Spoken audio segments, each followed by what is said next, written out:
What kind of man brings his mistress to his pregnant wife's funeral and smiles? Just imagine St.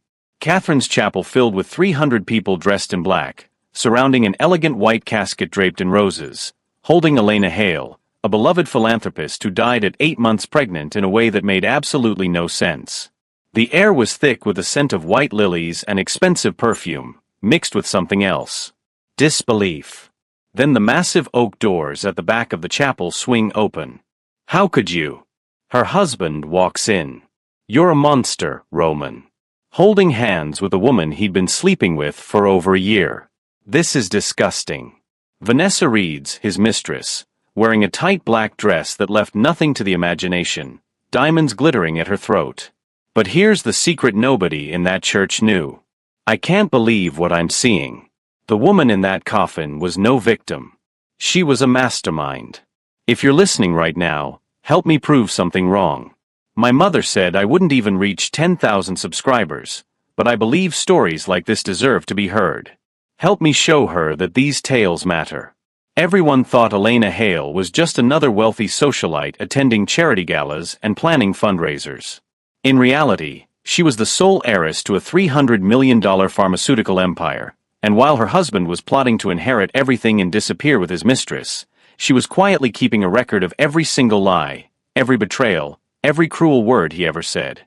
She had bank statements, recorded phone calls, screenshots of messages where he literally said he wished she would just die already.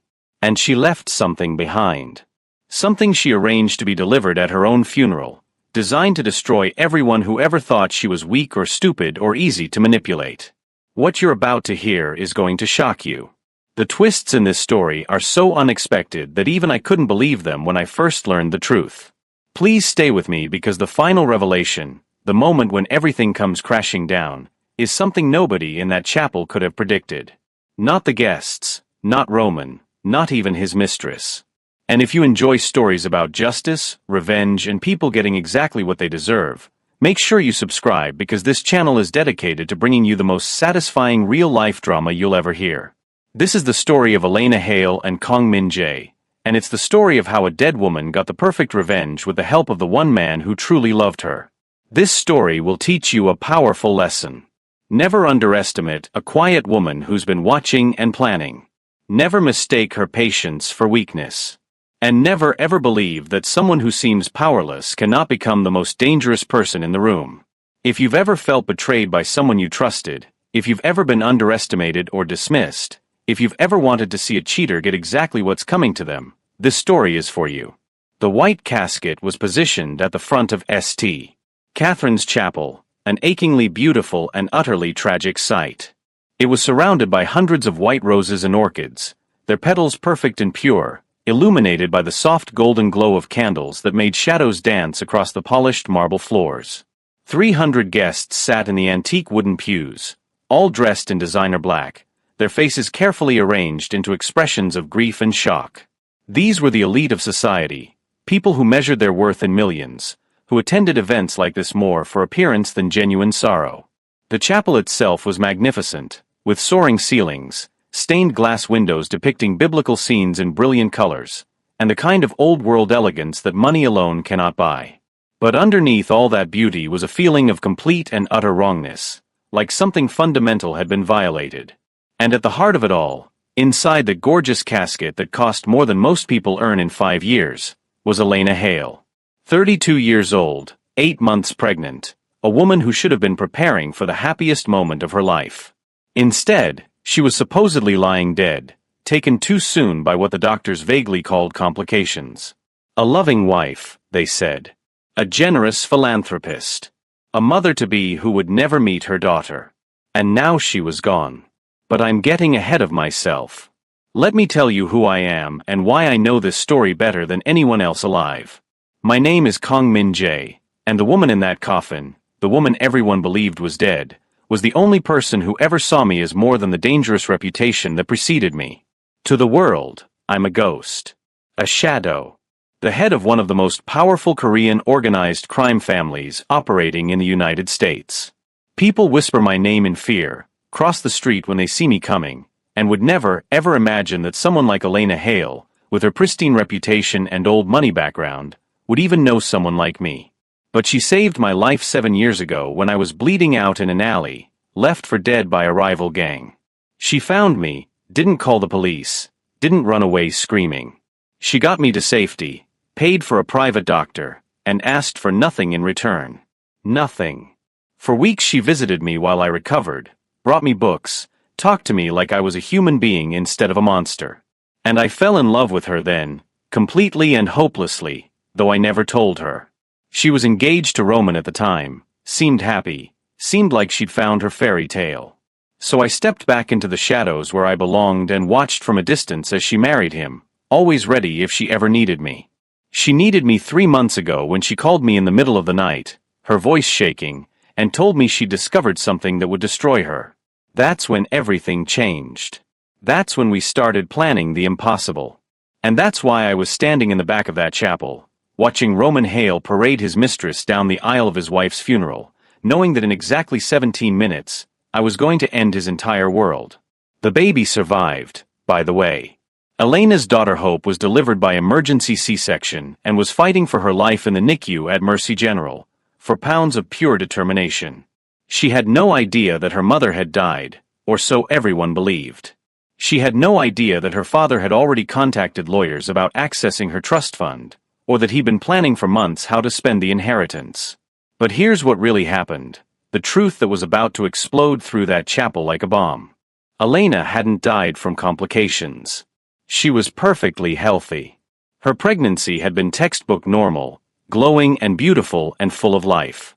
I knew because I'd been there for every doctor's appointment in secret, making sure she and the baby were safe, watching as Roman grew more distant and cruel with each passing week. The doctors who pronounced her dead paid off.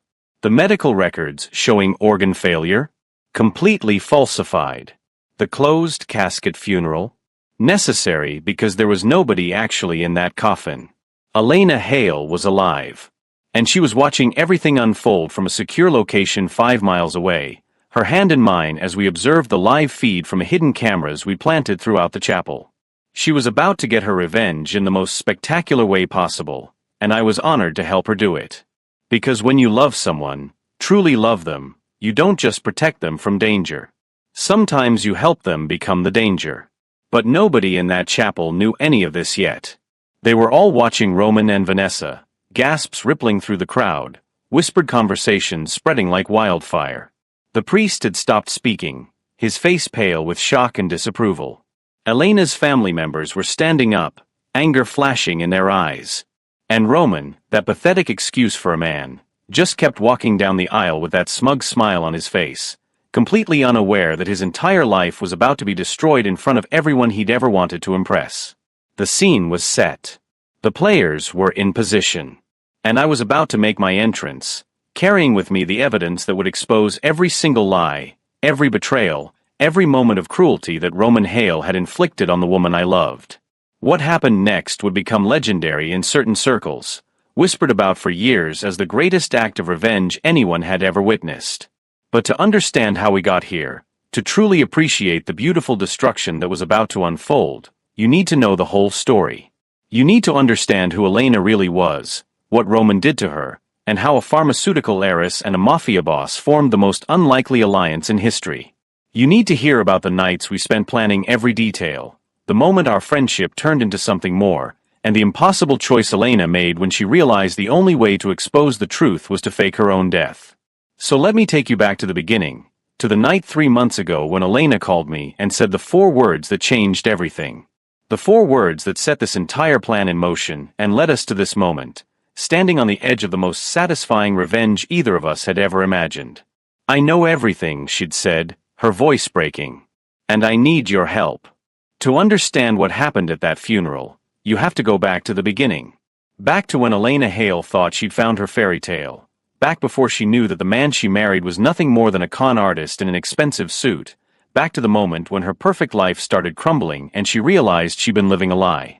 Everyone believed Roman and Elena had a fairy tale romance, the kind of love story that magazines wrote about and society pages celebrated with glossy photographs.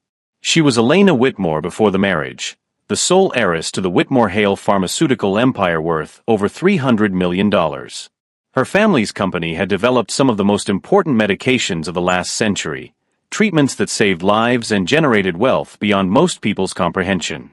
Roman Hale seemed devoted from the moment he entered her life at a charity gala 5 years ago. He was always by her side at fundraising events, always holding her hand at family gatherings, always playing the role of the perfect supportive husband. But behind the closed doors of their mansion in the elite Riverside Heights neighborhood, he never loved her. Not once. Not ever. Roman married Elena because she was his golden ticket to a life of unlimited wealth and luxury. He'd been a mid-level financial analyst before they met, making decent money but nothing compared to the world Elena inhabited. He saw her at that gala, did his research, and realized she was about to inherit everything when her aging father stepped down from the company. So he played the part perfectly.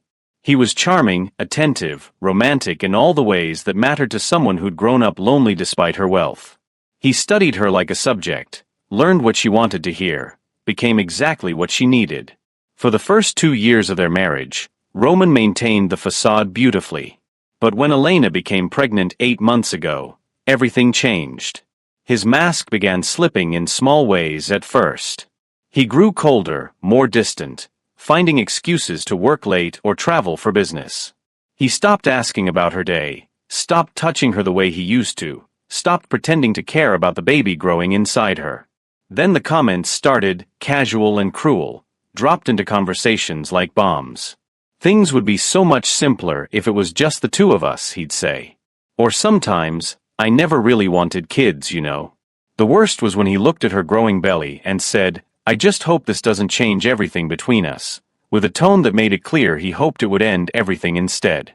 Elena noticed all of it, felt the shift like ice forming in her veins, but she tried to convince herself it was just stress or fear of becoming a father. She made excuses for him because the alternative, that she'd married a man who didn't love her, was too painful to accept. But deep down, in the place where we store truths we're not ready to face, she knew something was terribly wrong. She just didn't know how wrong until the rumors started spreading through their social circle like poison in the water. And those rumors were about to force Elena to confront a reality more horrifying than she could have imagined. Vanessa Reeds was a predator who knew exactly what she was doing. She was 28 years old, stunningly beautiful in the way that turns heads and stops conversations, and she worked as a senior marketing director at a firm that did business with several companies in Elena's social circle. She'd been sleeping with Roman for 14 months, ever since they met at a business conference in Miami. Roman had been careless about hiding the affair, sloppy in the way that arrogant men often are when they believe they're untouchable. But Vanessa was different. She was strategic, patient, calculating. She didn't just want to be Roman's mistress. She wanted to be his wife, and that meant Elena needed to be completely out of the picture. So Vanessa began deliberately spreading vicious rumors through the elite social circles where reputation meant everything. She whispered to the right people at the right parties, always careful to seem concerned rather than malicious. She'd say things like, I'm so worried about Roman, he seems so stressed about Elena's pregnancy, as if she was a caring friend rather than the woman destroying his marriage. She'd mention casually that Roman had confided in her about feeling trapped, about how different Elena had become since getting pregnant, about how he sometimes wondered what his life would be like if he were free. The rumors grew darker and more specific. She told people that Roman was consulting with lawyers about inheritance laws. She implied that he was counting down the days until Elena's death during childbirth would solve all his problems and leave him free to move on with someone else, someone younger and more fun and less complicated. The whispers spread like wildfire through country clubs and charity luncheons, through golf courses and private dining rooms. People love scandal, especially when it involves the wealthy and powerful, and this story had everything. A pregnant heiress, a cheating husband, a beautiful mistress, and the dark suggestion that someone might be waiting for a convenient tragedy. Most people didn't truly believe Roman would hurt Elena, but they loved talking about the possibility, loved the drama of it all. The rumors reached Elena's ears at a spring charity luncheon benefiting children's literacy programs. She was 6 months pregnant, glowing in a soft blue maternity dress, when she overheard 2 women talking in the bathroom. They didn't know she was in the stall, didn't realize she could hear every cruel word.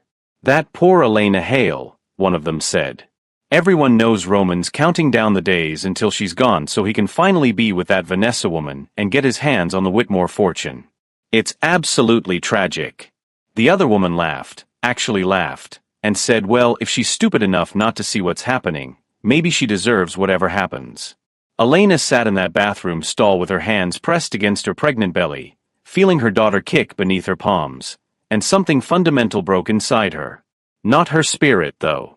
Her illusions shattered, yes, but something harder and sharper took their place. She didn't cry. She didn't scream. She sat there in absolute silence, feeling rage and clarity wash through her in equal measure, and made a decision that would change everything. She didn't confront Roman when she got home that evening. She didn't throw plates or demand explanations or break down in tears. Instead, she went up to her bedroom, closed the door, and pulled out her phone. She scrolled through her contacts until she found a name she hadn't called in almost 2 years, a name that represented a life completely separate from her world of charity galas and pharmaceutical board meetings. A name that belonged to the most dangerous man she'd ever met and the only person she trusted completely. Kong Min Jae, the screen read. She stared at it for a long moment, her thumb hovering over the call button, knowing that once she made this call, there would be no going back. Everything would change. The Elena Whitmore Hale that everyone knew, the sweet philanthropist who always saw the best in people, would have to become someone else. Someone harder. Someone willing to do whatever it took to protect herself and her daughter. She pressed call. I answered on the second ring, my voice cautious because Elena never called unless something was seriously wrong. The moment I heard her voice, tight with controlled emotion, I knew this wasn't a social call. We need to meet, she said quietly. Tonight. Somewhere private. I know what Roman's planning, and I need your help with something that might sound completely insane. I didn't hesitate. I didn't ask questions. I just said, I'll send you an address. Come alone. Whatever you need, it's yours.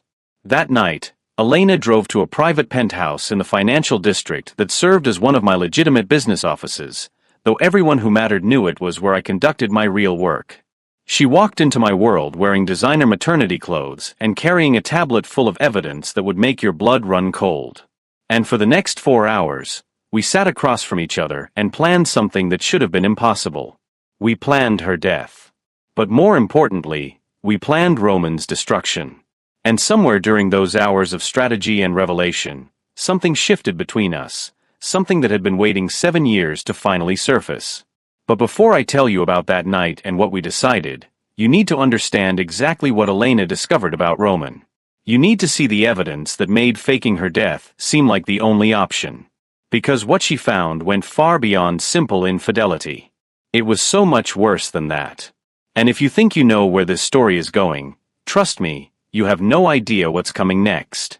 Elena had been monitoring Roman's phone and emails for 3 months before she called me, ever since the night she'd woken up at 2 in the morning and found him in his office, quickly closing his laptop when she appeared in the doorway.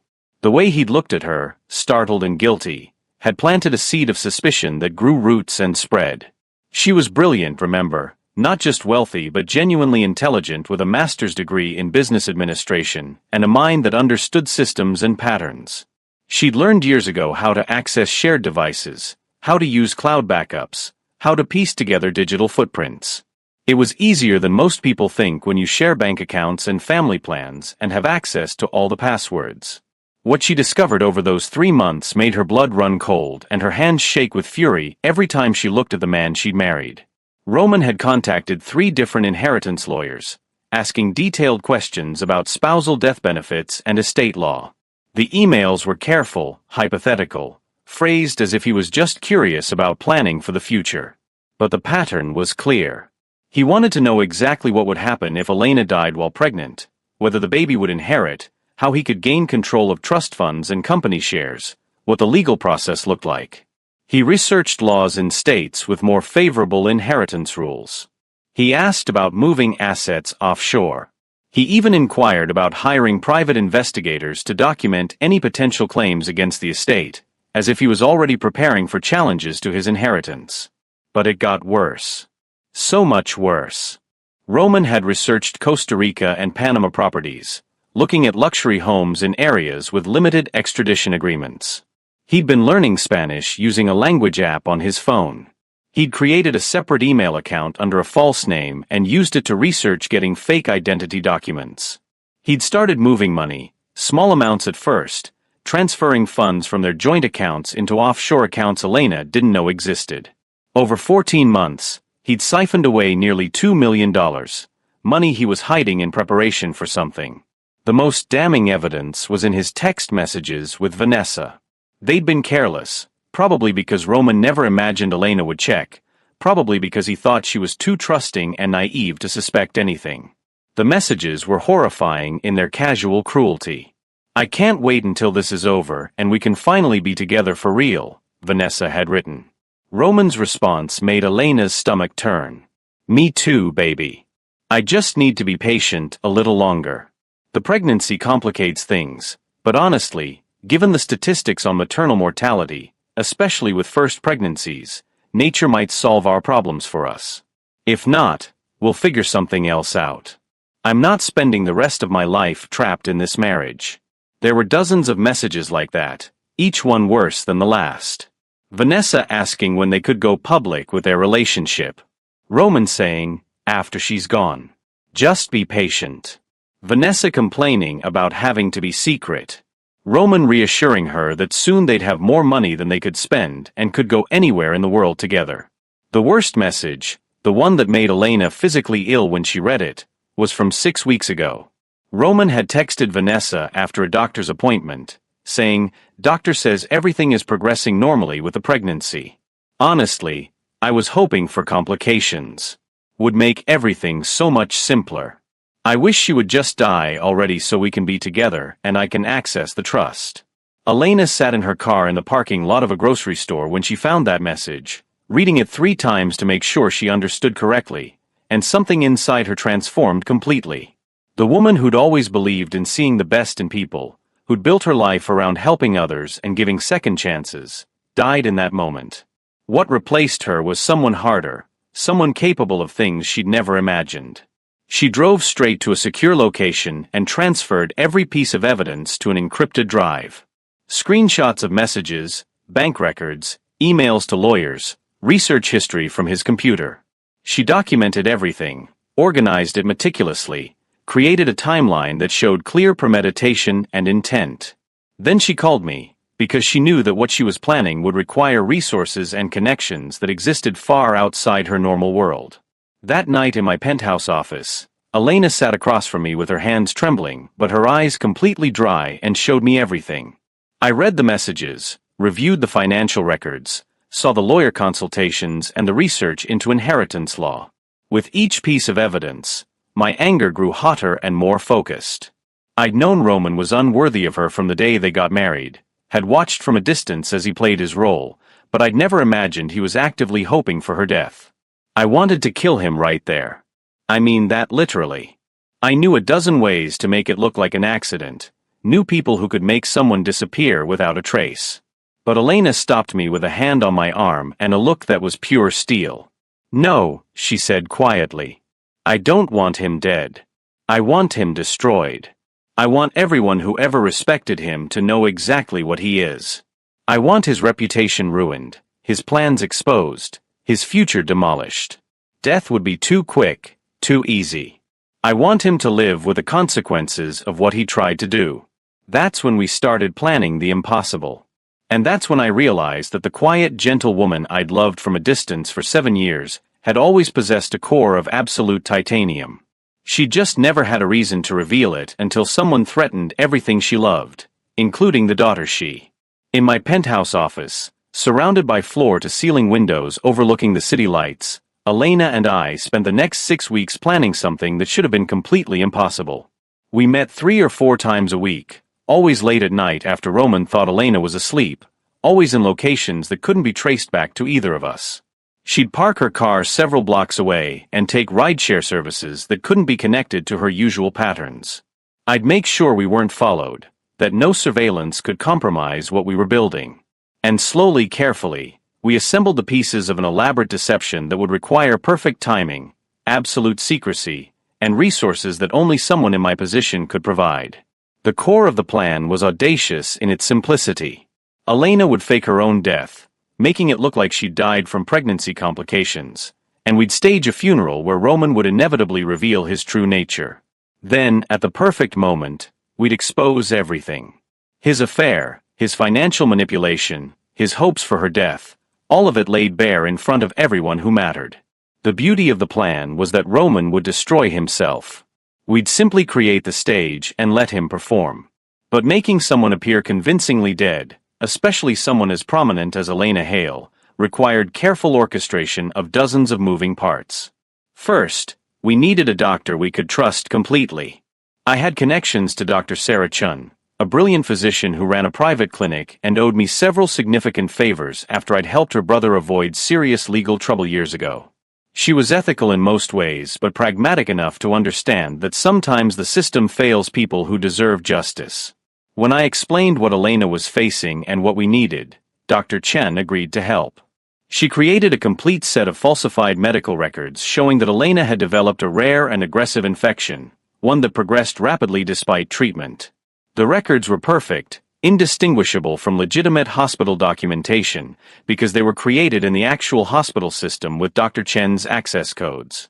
Next, we needed to orchestrate the actual fake death. Elena would be admitted to Mercy General Hospital, a facility where Dr. Chun had admitting privileges, complaining of severe symptoms. Dr. Chun would examine her, admit her, and over the course of 12 hours, her condition would appear to deteriorate rapidly despite aggressive treatment. During this time, Elena's baby would be delivered via emergency C-section, a real procedure because Hope was actually ready to be born early. The baby would survive and be placed in the NICU for monitoring, which was standard procedure for any baby born even slightly premature.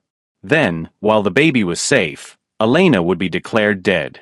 The death itself would be orchestrated with the help of a night shift nurse I'd worked with before on sensitive matters, someone who understood that sometimes official records don't tell the whole truth.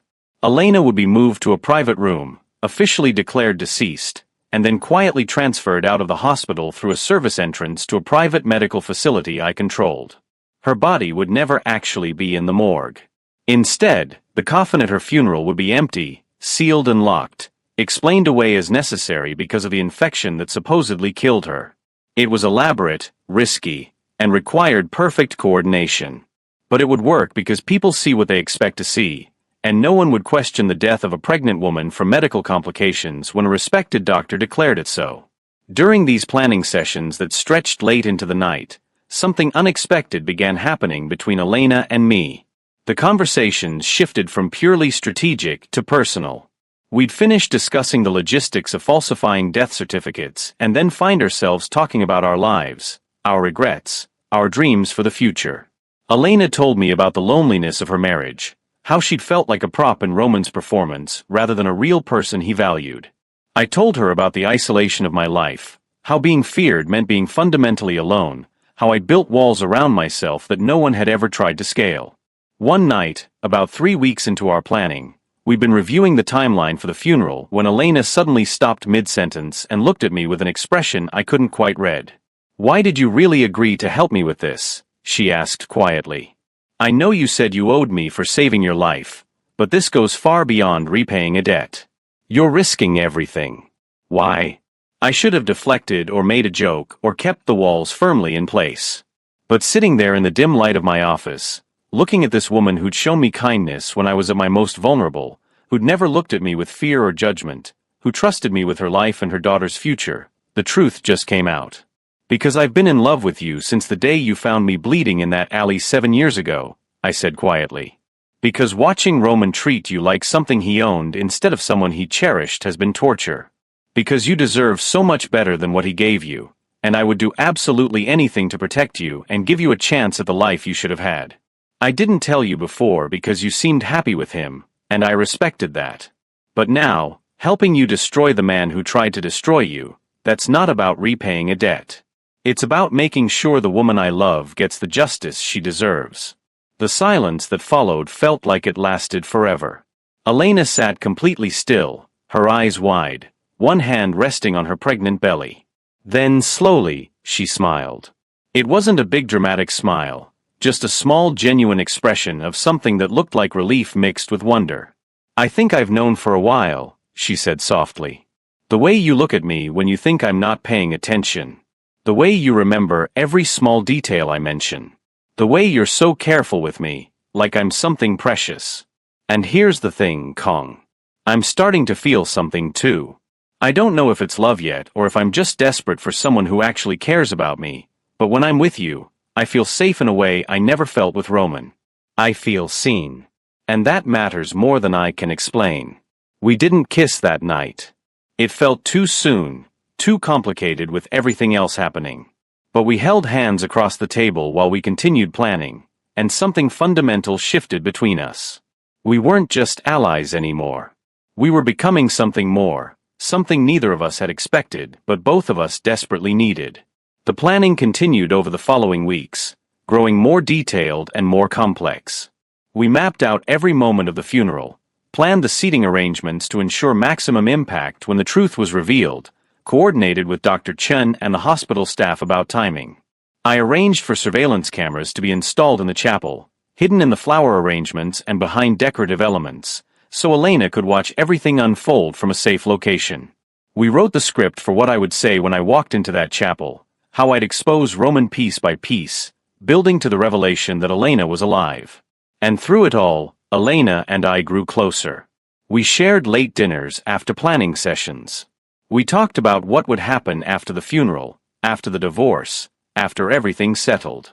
We imagined futures that seemed impossible just weeks before. One night, about a week before the planned fake death, we were reviewing final details when Elena suddenly started crying, the stress and emotion of everything finally overwhelming her careful control. I moved around the table and pulled her into my arms, holding her carefully because of her pregnancy, and she buried her face against my chest and sobbed. "I'm so scared," she whispered. "Not of the plan or Roman finding out. I'm scared that I'll never be able to trust anyone again. I'm scared that what he did broke something in me that can't be fixed." I held her tighter and said something I'd been thinking for weeks. "You're not broken, Elena. You're betrayed, and that's completely different. Broken things can't fight back. But you're fighting back in the most brilliant way imaginable. You're taking control of your own story. That's not weakness.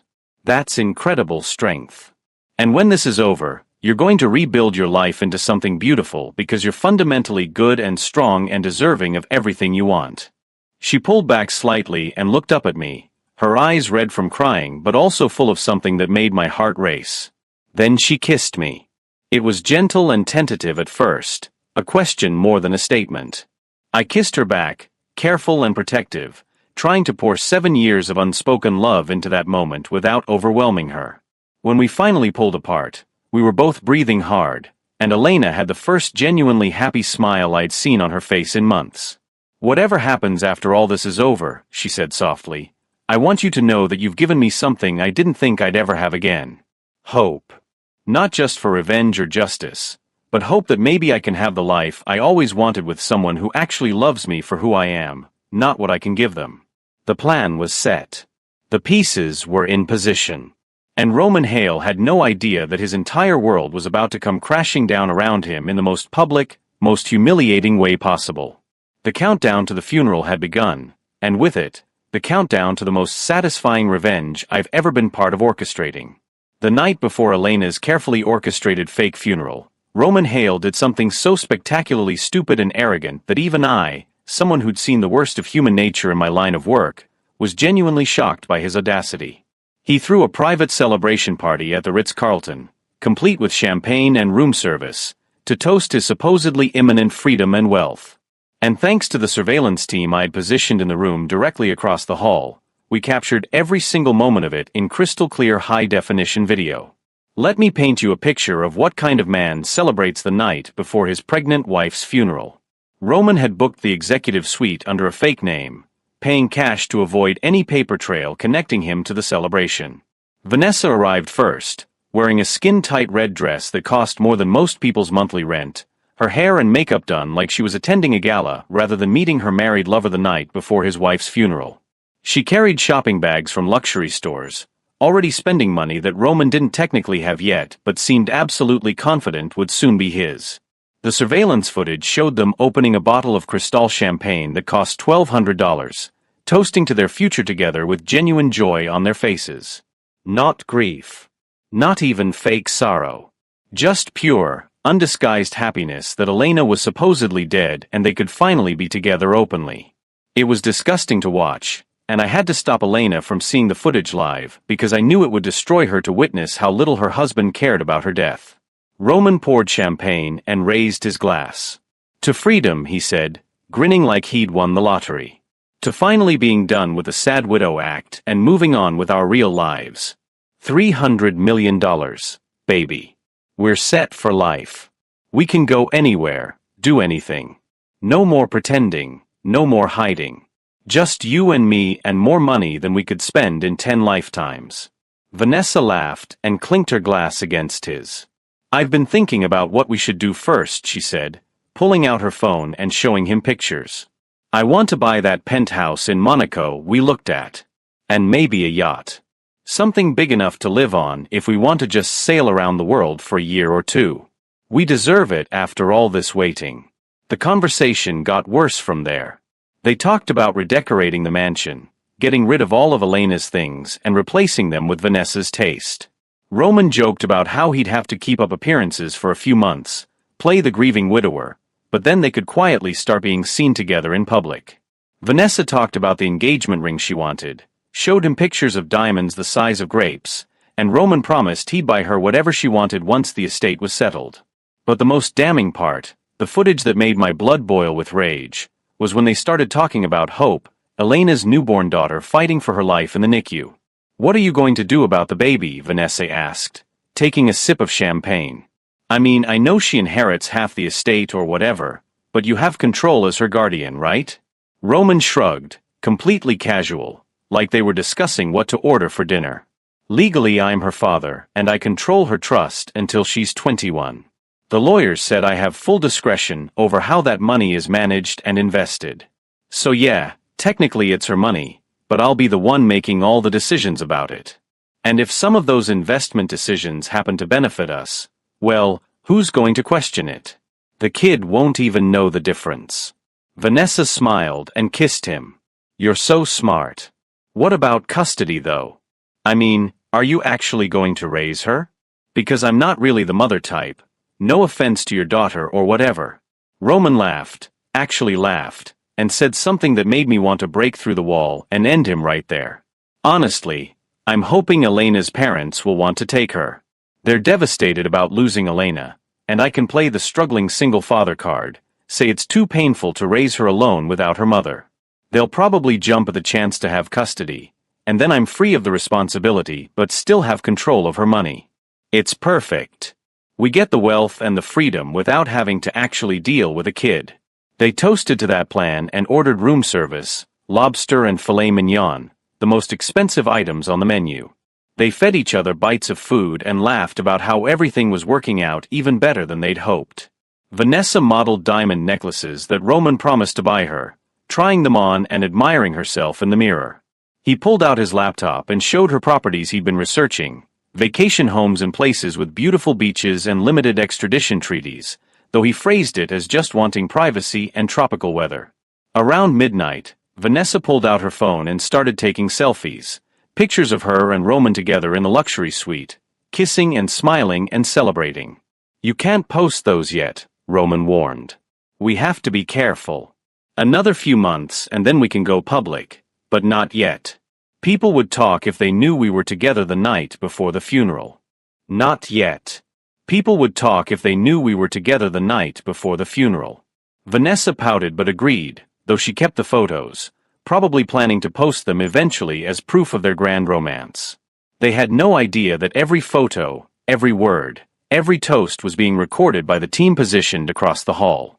We had 6 different camera angles and directional microphones that picked up every whisper. The evidence was absolutely damning, and it would play beautifully at the funeral when I exposed everything. Watching the surveillance footage from my office while Elena slept in the next room, preparing for the performance of her life the next day, I felt a cold rage settle into my bones. This man had married a good woman who'd loved him, gotten her pregnant, and then actively hoped she would die so he could steal her money and run away with his mistress. He was celebrating her supposed death like it was the best thing that ever happened to him. He was already planning how to exploit his own daughter's trust fund. He deserved everything that was about to happen to him and more. I saved the footage to multiple secure drives, made backup copies, and prepared the edited version that would be played at key moments during the funeral. Roman Hale had handed us the ammunition to destroy him, and he was so arrogant, so confident that he'd gotten away with everything, that he never considered the possibility that someone might be watching. The funeral was set for 2 in the afternoon the next day. In less than 14 hours, Roman would walk into St. Catherine's Chapel thinking he was attending his wife's funeral and beginning his new life of freedom and wealth. What he didn't know was that he was walking into a trap that would end everything he'd ever hoped for and expose him in front of everyone who mattered.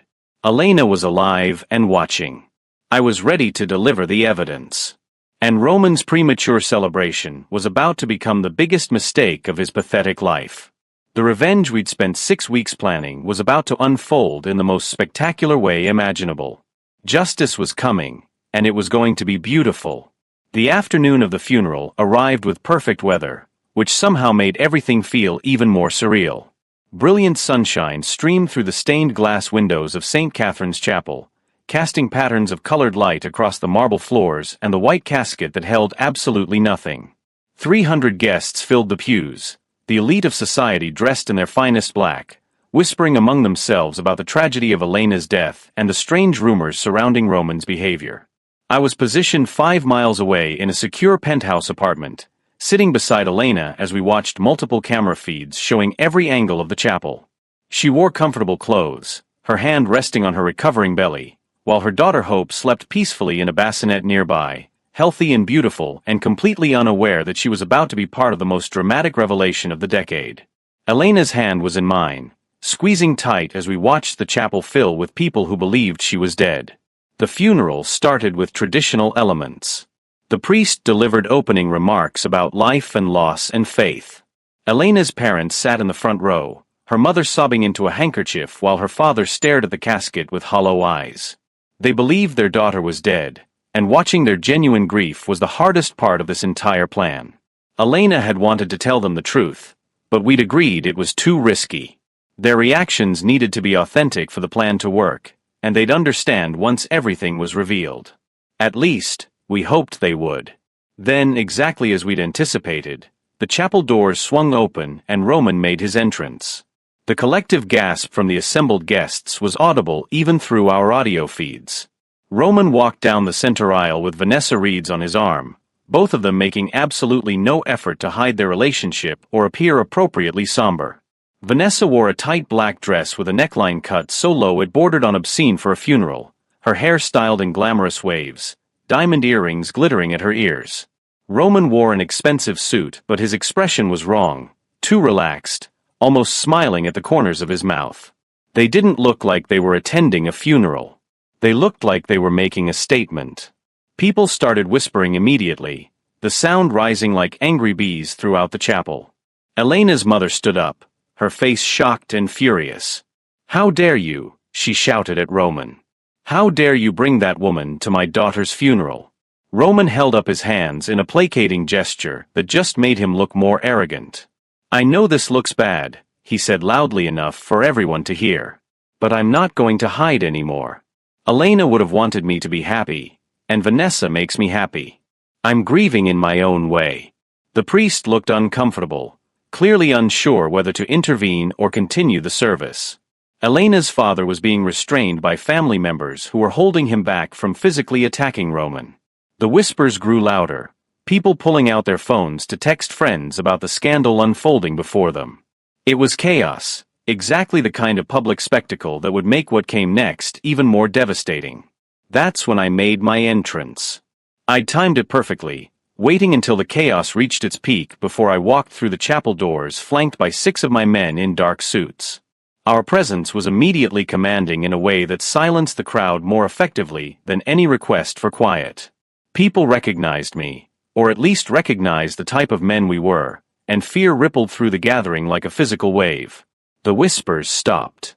Everyone turned to watch as I walked down the center aisle with slow, deliberate steps, my eyes locked on Roman's suddenly pale face. I was carrying a manila envelope and a tablet, and my expression was cold enough to freeze fire. I stopped directly in front of the casket, facing the assembled crowd while Roman and Vanessa stood off to the side. The priest started to speak, but I held up one hand and he fell silent, understanding that whatever was about to happen was bigger than traditional funeral protocols. "My name is Kong Min Jae," I said, my voice carrying clearly through the silent chapel. "I'm here on behalf of Elena Hale to deliver her final wishes and to share some information that I believe you all need to hear." When Elena realized what was happening in her marriage, when she discovered the truth about the man she trusted with her life and her future, she came to me for help. And what I'm about to share with you is going to change everything you thought you knew about Roman Hale and his mistress Vanessa Reeds. Roman's smug expression was finally starting to crack. Confusion and the first hints of fear flickered across his face. "What are you talking about?" he demanded. "Who even are you? You have no right to be here." I smiled, but it wasn't friendly. "I have every right because Elena gave me these documents and asked me to make sure the truth came out. Let's start with the affair, shall we? For the past 14 months, Roman has been sleeping with Vanessa Reeds while his wife was pregnant with his child. But it gets so much worse than simple infidelity." I opened the tablet and projected images onto the white wall behind the altar, images that Dr. Chun had helped me set up earlier. The first image was a screenshot of text messages between Roman and Vanessa, their cruel words blown up large enough for everyone to read. The chapel erupted in shocked gasps and angry murmurs as people read Roman's message, saying he wished Elena would just die already so they could be together. "But wait," I said, advancing to the next image. "It gets better. Here we have emails to inheritance lawyers where Roman was researching how quickly he could access Elena's $300 million fortune after her death. And here, I showed another screenshot, are his research into fake identities and offshore accounts. He was planning to take the money and disappear, leaving behind everyone who ever trusted him." Roman's face had gone from pale to red, anger and fear mixing into something ugly. "This is slander," he shouted. "You're making this up. Where did you even get those messages?" "From Elena," I said calmly. "She'd been monitoring your phone and computer for months, Roman. She knew everything. Every lie, every betrayal, every moment you spent hoping she would die. She documented all of it because she wanted the truth to come out." I advanced to the next image, and this one made several people in the crowd gasp out loud. It was surveillance footage from the Ritz-Carlton the previous night, showing Roman and Vanessa toasting with champagne and smiling. I played a brief audio clip of their conversation, Roman's voice clear as he talked about getting $300 million and being free to do whatever they wanted. The chapel exploded into chaos. People were shouting, demanding explanations, several guests standing up as if they wanted to physically confront Roman. Elena's father broke free from the people holding him back and lunged toward Roman, who stumbled backward into a pew. My men stepped forward, creating a barrier that kept order while I continued speaking. "But here's the thing, Mr. Hale," I said, my voice cutting through the noise like a blade. "Elena asked me to tell you something important. Something that I think you'll find very interesting." The crowd quieted, everyone desperate to hear what came next. Make sure you're subscribed to this channel right now because what I'm about to reveal is the twist that no one saw coming, not even the people who were there in person. I paused for dramatic effect, letting the tension build until it was almost unbearable. Then I looked directly at Roman and smiled. "She asked me to tell you that she's not dead." The silence that followed was absolute and stunning. You could have heard a pin drop in that chapel. Roman stared at me, his face going through a series of expressions, confusion to disbelief to the first dawning horror. "That's impossible," he whispered. "I saw the death certificate. The doctors confirmed it." "The doctors, you mean the ones Elena paid to create false records?" I gestured toward the back of the chapel where Dr. Chun had just entered, standing as a witness to the truth. "Or did you mean the hospital staff who helped Elena fake her death, so she could expose exactly what kind of man you are?" As I spoke, the chapel doors opened one more time, and Elena Hale walked in. The effect of Elena's entrance was like a bomb detonating in slow motion. She stood in the doorway dressed in white, a deliberate contrast to the black that everyone else wore, backlit by the afternoon sun streaming through the open doors in a way that made her look almost ethereal. For several long seconds, no one moved. No one even breathed. They just stared at the woman who was supposed to be in the casket at the front of the chapel, the woman whose funeral they were attending, standing there very much alive and very clearly not a ghost. Then someone screamed. I think it was one of Elena's cousins, a high-pitched sound of shock that broke the spell. Suddenly everyone was on their feet, voices rising in a chaotic mix of confusion and astonishment and demands for explanation. Elena's mother collapsed back into the pew, one hand pressed to her chest as if her heart might give out from the shock. Elena's father was frozen, staring at his daughter like he couldn't process what his eyes were telling him. But Elena didn't look at any of them. She walked down that center aisle with her head held high, her phone held up and clearly recording everything, and her eyes locked on Roman with an expression of pure steel. Each step was deliberate, confident, the walk of a woman who had taken complete control of her own story and wasn't afraid anymore of anything or anyone. Roman's face had gone completely white, all the blood draining away as the full implications of what was happening crashed over him like a tidal wave. "You're dead," he whispered, his voice barely audible. "You're supposed to be dead. The doctor said, the death certificate. How is this possible?" Elena stopped about 10 feet away from him, close enough that everyone could hear her clearly, but far enough that she was protected by my men who had moved to flank her. "Hello, Roman," she said, her voice steady and cold. "Surprise. I'm not dead. I'm very much alive. And I've been watching everything. The affair, the stolen money, your celebration last night at the Ritz-Carlton where you and Vanessa toasted to my death. I saw all of it. I planned all of this." She turned to address the entire chapel, and I realized she was live streaming everything to social media, broadcasting this moment to potentially millions of people beyond just those present.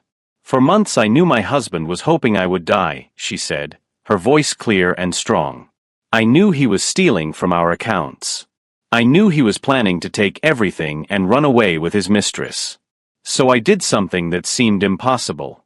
I faked my own death to expose the truth about who Roman Hale really is and what he was willing to do for money." The chapel was completely silent now except for some people crying and the sound of phones recording from every angle. Elena was the center of attention, commanding the room with the kind of presence that comes from absolute moral certainty. Every cruel thing he said about me, every message hoping I would die, every plan to steal from our daughter's trust fund, it's all documented. It's all evidence. And it's now public record. Roman tried to speak, stammering something about misunderstandings and being able to explain, but Elena cut him off with a gesture. "You wished I would just die already," she quoted his own message back to him. "You celebrated the night before my funeral. You brought your mistress to what you thought was my actual funeral and smiled. There's nothing to explain, Roman. You showed everyone exactly who you are." Vanessa, who had been frozen in shock, suddenly tried to run. She made it about 3 steps before 2 police officers who'd been waiting outside the chapel entered and blocked her path. Both she and Roman were about to face serious legal consequences, something I'd arranged with a prosecutor friend who was very interested in the evidence of fraud and financial crimes we'd compiled. Elena walked past Roman without another glance and went straight to her parents. Her mother was sobbing, reaching out with shaking hands, and Elena embraced her tightly. "I'm sorry, Mom," Elena said softly, though her words were picked up by nearby phones and cameras. "I'm so sorry I had to put you through this. But I needed everyone to see the truth. I needed proof that couldn't be denied." Her father wrapped his arms around both of them, and for a moment the reunion was private and genuine amid all the public spectacle. Then Elena turned and walked toward me. The crowd watched as she moved to my side, and I took her hand in mine, a public declaration that we were together in this and in everything that came next. "This man," Elena said, gesturing to me, "is Kong Min Jae.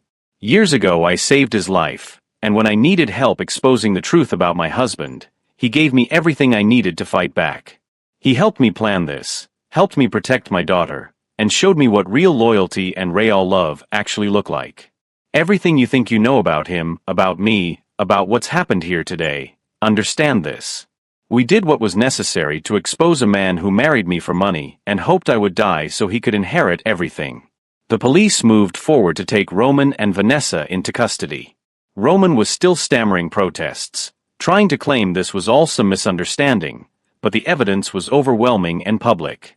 He'd been caught on camera and in messages doing exactly what Elena accused him of. There was no defense, no explanation that could make this better.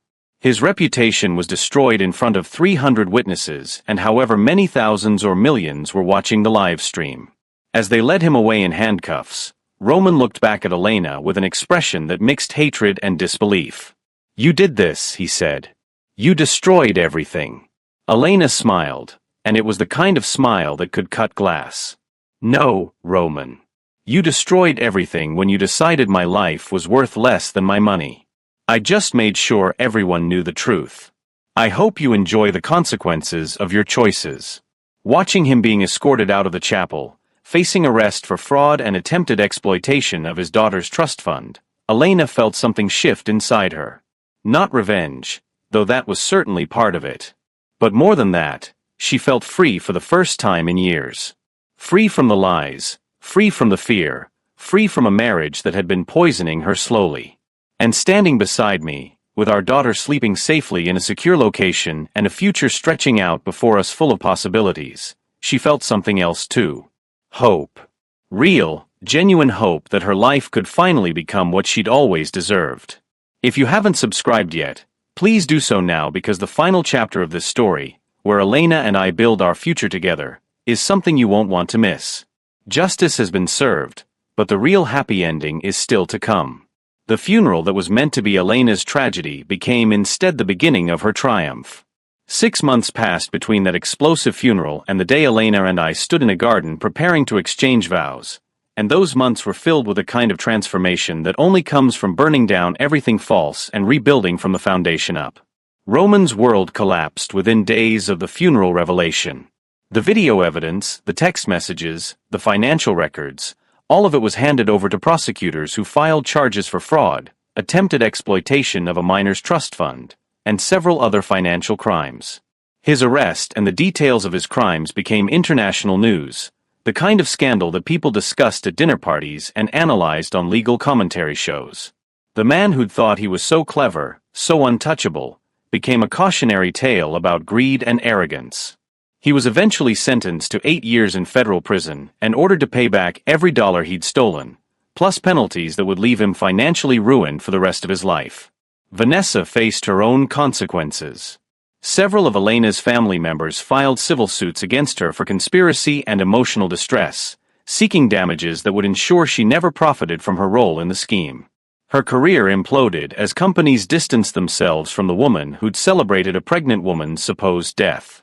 She fled the city but couldn't escape the internet, which never forgets and never forgives that kind of cruelty. Last I heard, she was working retail somewhere under an assumed name, her dreams of luxury and diamonds reduced to minimum wage and anonymity. But this story isn't really about their destruction, satisfying as that was to witness. It's about what Elena built after tearing down the lies. The divorce was finalized within 3 months, expedited because of the criminal charges and the overwhelming evidence of Roman's fraud. Elena retained full custody of Hope and complete control of her family fortune, which Roman had never actually touched despite all his planning. She threw herself into her philanthropic work with renewed purpose, using her experience to start a foundation helping women escape financially abusive marriages. She spoke publicly about her story, not for revenge but to show other women that they didn't have to accept being controlled or diminished by partners who saw them as assets rather than people. And through all of it, I was by her side, learning how to be part of someone's life in a healthy way instead of from the shadows. Elena introduced me to her family and friends, not hiding who I was or what I did, but also showing them that I was more than my reputation. Some people couldn't accept it, couldn't reconcile the image of a mafia boss with a man who clearly loved their daughter and granddaughter. But Elena's parents, after the initial shock wore off, saw how I treated their daughter with respect and genuine care, and slowly they accepted that sometimes the most unlikely people can be exactly what you need. I stepped back from some of the darker aspects of my business, focusing more on legitimate enterprises and using my connections to protect rather than intimidate. Elena never asked me to change, but loving her made me want to be better than I'd been. She saw good in me that I'd forgotten existed, and I wanted to live up to that vision. Hope grew healthy and strong, a beautiful baby girl with her mother's eyes and a spirit that seemed determined to experience every moment of life with full intensity. She had no memory of the father who'd been willing to exploit her trust fund, and Elena and I agreed that we'd tell her the truth when she was old enough to understand it, but that she'd grow up surrounded by love rather than bitterness. I held that tiny girl in my arms and felt something I'd never experienced before, the overwhelming responsibility and joy of being trusted with someone so precious and vulnerable. 3 months after the divorce was finalized, on a quiet evening in the penthouse where Elena and I had first planned her fake death, I asked her to marry me. There was no dramatic public proposal, no orchestra or flash mob or any of the theatrical gestures people sometimes make. Just the two of us, Hope sleeping in the next room, and a simple question about whether she wanted to build a future together officially and permanently. She said yes without hesitation, and we both cried a little, overwhelmed by how far we'd come from that night when she'd called me desperate and scared and asking for help. Which brings us to today, 6 months after the funeral that shook society and exposed a monster masquerading as a devoted husband. The ceremony was intentionally small and private, held in the garden behind a property I owned outside the city, far from cameras and gossip and public scrutiny. We invited only 50 people, family and close friends who genuinely cared about our happiness rather than our scandal. The garden was beautiful, late summer flowers in full bloom, string lights hung between trees creating a canopy of soft light as the sun set. Elena was radiant in an elegant white gown, simple and sophisticated, her hair loose around her shoulders and a smile on her face that I'd spent 7 years dreaming about. She carried a bouquet of white roses and walked down a path lined with candles, her father on one arm and her mother hovering nearby, both of them crying happy tears this time instead of grief.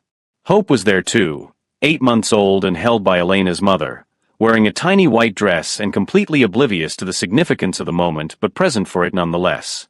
I stood at the altar in a black suit, my heart pounding in a way that had nothing to do with fear and everything to do with the overwhelming realization that this brilliant, strong woman had chosen me.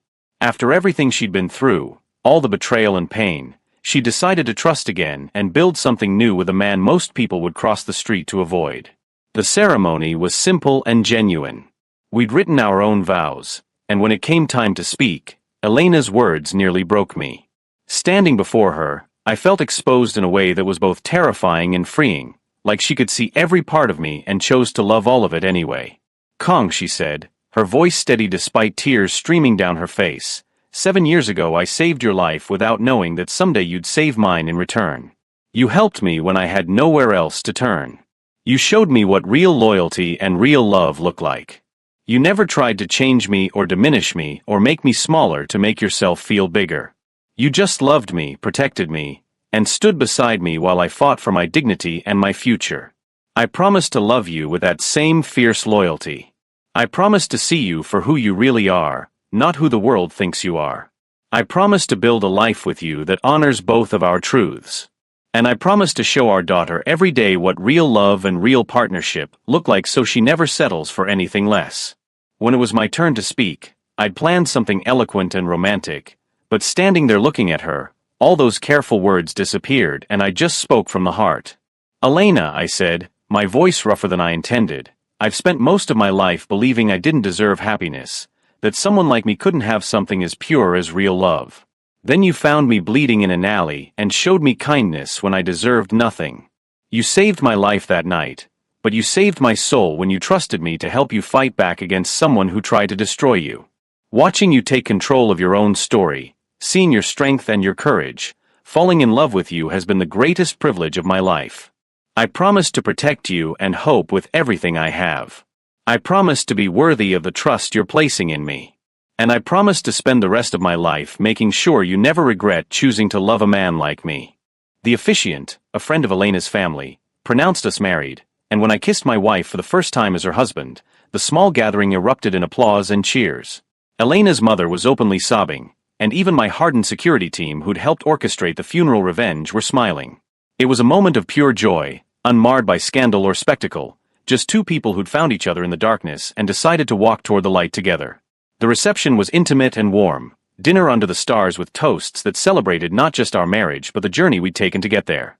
Elena's father stood up and gave a speech that acknowledged how difficult it had been to accept me, but how grateful he was that I'd protected his daughter when she needed it most. My own team raised glasses to the woman who'd made their boss human again. And Elena and I danced to a song about second chances and new beginnings while Hope slept peacefully nearby, surrounded by people who would protect and love her unconditionally. As the evening wound down and guests began to leave, Elena and I stood in the garden alone for a moment, her head resting against my chest, my arms wrapped around her. We'd survived something that should have destroyed her, had turned it into triumph, and were now beginning something neither of us had expected to find. "Do you ever think about what would have happened if I hadn't called you that night?" Elena asked quietly. "If I'd tried to handle Roman on my own or just accepted what was happening?" I tightened my arms around her. "I think you would have found another way to fight back because that's who you are. You're not someone who accepts being victimized. But I'm grateful every day that you trusted me enough to call, that you let me be part of your story. Being with you, loving you, it's given my life a meaning and purpose I didn't know was possible." She tilted her head back to look at me, and her smile was everything. "We're going to have a good life," she said. "Not perfect, because life never is, but good and real and built on truth instead of lies. And our daughter is going to grow up seeing what real love looks like, seeing that women don't have to accept less than they deserve, seeing that strength comes in many forms." I kissed her forehead and pulled her close again. "The best life," I promised. "Because you deserve nothing less than everything good this world has to offer, and I'm going to spend the rest of my life making sure you have it." And that, ultimately, is what this story is about. Not just revenge, though that was satisfying in its own way. Not just justice, though Roman and Vanessa certainly got what they deserved. This story is about a woman who refused to be a victim, who fought back brilliantly and bravely, and who found real love with the person who saw her for who she truly was. It's about second chances and new beginnings and the courage it takes to tear down everything false in your life so you can build something true. Elena and I went on to build a family, to use our combined resources and connections to help other people trapped in abusive or exploitative situations, and to show our daughter that she could be both gentle and strong, both kind and fierce. We never hid the truth of how we got together or what her biological father had done, but we also never let that darkness define us. We chose light instead, chose love, chose to believe that people could change and grow and become better versions of themselves. If you're watching this and you've stayed with me through this entire story, thank you. Make sure you're subscribed because I have more stories like this, more tales of justice and revenge and people reclaiming their power. But more than that, I hope this story taught you something. I hope it showed you that you're never truly powerless even when it feels like you have no options. I hope it reminded you that patience and planning can be more powerful than immediate confrontation. And I hope it proved that love, real love, doesn't manipulate or control or diminish. It protects and empowers and stands beside you while you fight your own battles. Elena taught me that. She saved my life twice, once physically and once spiritually. And building a life with her and Hope has been the greatest adventure I've ever undertaken, better than anything I accomplished in my previous life of shadows and fear and violence. So here's to second chances. Here's to women who refuse to be victims. Here's to finding love in unexpected places. And here's to the courage it takes to burn down your life when it's built on lies and rebuild it into something true and beautiful and worth fighting for. Elena and I are living proof that your story doesn't end when someone tries to destroy you. Sometimes that's just the beginning of the best chapter you'll ever write. This story teaches us something fundamental about human nature and the choices we make when faced with betrayal. Elena could have accepted her situation, could have confronted Roman directly and hoped for the best, or could have simply walked away quietly. Instead, she chose a fourth path that required incredible courage and strategic thinking. What makes her story powerful isn't just the revenge, satisfying as that was. It's the decision to take complete control of her own narrative instead of remaining a victim of someone else's cruelty. She recognized that sometimes the truth needs to be undeniable, that exposing someone's true nature requires more than just words or private confrontations. It requires evidence and witnesses and a willingness to do something extraordinary. This story also reminds us that love comes in unexpected forms and that the people who truly care about us are revealed not in the easy moments, but in the moments when we need help the most. Kang's love for Elena wasn't performative or transactional like Roman's false affection. It was steady, protective, and focused on her well-being rather than what he could gain from her.